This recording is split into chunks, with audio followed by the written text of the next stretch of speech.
es cómo esto se ha diseminado, cómo esto la gente se lo puede, y cómo nosotros mismos, fui poco a poco que nos fuimos dando cuenta de lo que estaba pasando, porque se habla una cosa y se predica una cosa y se vive otra, ¿verdad? Entonces esa fue las cosas que a nosotros nos empezó a despertar el interés en saber de dónde todo esto venía.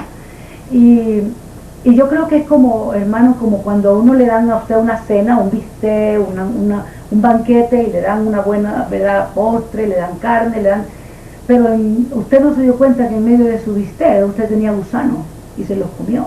Era un bistec y todo adornado, pero tenía gusano. Y eso es lo que está pasando con esto. O sea, están metiendo Biblia y usando el Evangelio del Señor Jesús y todo, pero en medio hay veneno, en medio de todo esto hay veneno metido, y están enfermando en realidad la iglesia. Otra práctica, por ejemplo, es la práctica de una administración que tienen ellos, la liberación de la obra del enemigo o maldiciones generacionales, ¿verdad? Que otra vez vamos en contra del Señor, porque el Señor dice que en Él se acabó todo, se terminó nuestras maldiciones. Yo no tengo que ir para atrás a ver mi familia, mis antepasados, porque en Cristo se rompió el círculo conmigo, ¿verdad? Se terminó totalmente. Entonces yo no tengo que acarrear con las maldiciones, porque Él otra vez dice, nueva criatura somos en Cristo, ¿verdad? Y dice que Él nos trajo de las tinieblas a la luz admirable, y ya estamos nosotros en Él nuevos, somos nuevas criaturas, dice, ¿verdad?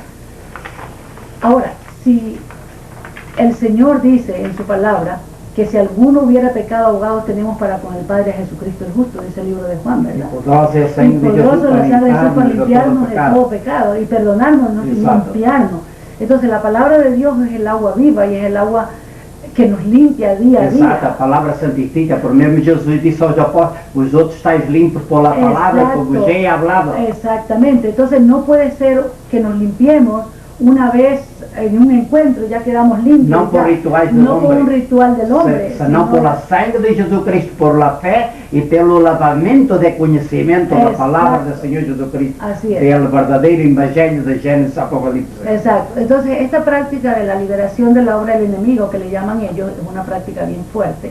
Y fue algo también, una de las prácticas que a nosotros nos chocaba mucho. Y bueno, y yo vi muchas cosas y yo empezaba a preguntarle al Señor en realidad si esto era algo que venía de la palabra y todo, pero poco a poco el Señor, pues en realidad tuvimos año y medio, esto empezó a entrar poco a poco en la iglesia, pero poco a poco el Señor nos empezó, desde que nosotros llegamos nos dimos cuenta, la cruz nos chocó, y después poco a poco las prácticas, y el Señor fue poco a poco mostrándonos y enseñándonos de que en realidad nosotros investigáramos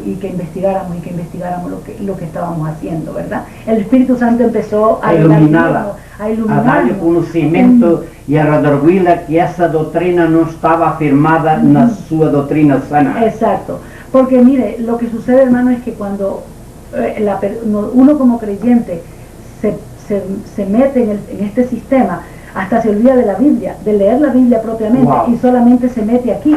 Entonces, ellos llegan a un sistema de esclavizar tanto al líder que usted no tiene tiempo de nada. Não tem tempo, ocupam bastante tempo no sistema y ya no hay tiempo para escudriñar a la escritura. Ellos no tienen estudio bíblico, ellos no tienen estudio bíblico, no tienen más que solamente es la estrategia, todo es basado en la estrategia. Entonces, bueno, esta práctica de la liberación y de maldiciones generacionales es bien fuerte. También a sí mismo le hacen pensar que si la abuela fue espiritista, que si alguna vez usted fue a leerse las cartas, que si alguien de sus antepasados hizo esto, o que adoró imágenes. ¿Quiénes no adoraron imágenes? Muchos de nuestros antepasados. Entonces que nosotros vamos cargando con esas maldiciones generacionales y que nosotros tenemos que venir a romper eso. Entonces, ¿cómo lo hacen? Le hacen una liberación la noche, ese día, después de esa práctica, una liberación donde la gente pues vomita, donde la gente grita, donde la gente cae al piso, donde, bueno, supuestamente con la forma que van a ser liberados las personas de sus maldiciones generacionales. Y entonces esa es una de las prácticas fuertes. Y otra práctica que también es muy antibíblica es la de una administración del Padre, que le llaman, ¿verdad? Ellos le hacen hacer al Padre, le predican sobre la relación del Padre y les hace escribir una carta, hermano, a su papá biológico.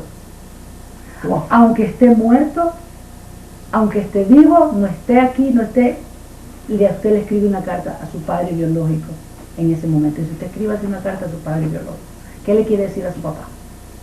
Y entonces la persona empieza a escribir y lógicamente, imagínense la gente que no tiene su papá, la gente llora mucho.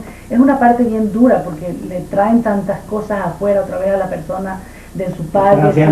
Otra vez memorias, exactamente. Exacto. Entonces eso vuelve a quebrantar a la gente, por eso la gente llora tanto y todo.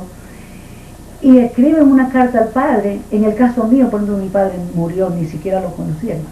Entonces imagínense, yo le escribí una carta a mi papá, que está muerto, y después sentarse en las piernas de un guía, sea hombre o sea en los hombres, lógicamente, con los hombres, las mujeres con las mujeres, una líder. ¿Y por qué simbolismo hay eso de se sentar en la pierna de su líder para... ¿Qué significa eso? Eso significa que como que su papá biológico lo está mimando, ¿verdad? Y usted le lee esa carta, usted la empieza a leer a ese líder, se la empieza a leer como que si ese líder fuera su papá. No puede leérsela como que es un líder, tiene que leérsela como que su papá está perdiendo. Imaginando que es su papá, y exacto, que es su papá y todo. Y el padre lógicamente lo